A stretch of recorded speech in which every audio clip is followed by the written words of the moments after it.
Hi friends, Punjabi స్టైల్లో డోక్లా ఎలా తయారు చేయాలో ఒకసారి చూద్దామా? ఏం లేదండి, చాలా సింపుల్.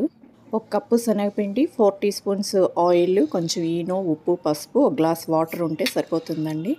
ఫస్ట్ మిక్సీ జార్ తీసుకొని అందులో కొంచెం 2 స్పూన్స్ షుగరు, పసుపు, ఉప్పు, వాటరు, 4 టీ స్పూన్స్ ఆయిల్ కూడా వేసేసి షుగర్ కరిగేంత వరకు బాగా కలిపి షుగర్ కరిగిపోయాక శనగపిండి కూడా వేసేసి కొంచెం కొంచెంగా బాగా కలపండి.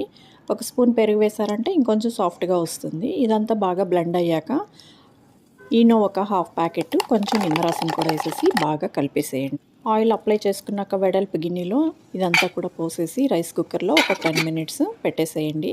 బాగా ఉడికిపోతుంది. అది ఉడికిపోయేలోపు మనం ఈలోపు దానికి తడక రెడీ చేసుకుంటాం. హాఫ్ స్పూన్ ఆయిల్లో ఆవాలు, జీలకర్ర, కొంచెం పచ్చిమిర్చి, కరివేపాకు వేసేసుకొని బాగా వేగిపోయిన తర్వాత వాటర్ పోసేయండి. ఇంకో హాఫ్ కప్పు. దాంట్లోనే కొంచెం షుగరు, సాల్ట్ కూడా వేసేసి బాగా ఇలా కలిపేసుకోండి. కొంచెం లెమన్ కూడా పిండేసి పక్కన పెట్టేసుకోండి. చూడండి, ఈలోపు మన డోక్లా సాఫ్ట్గా రెడీ అయిపోయింది కదా.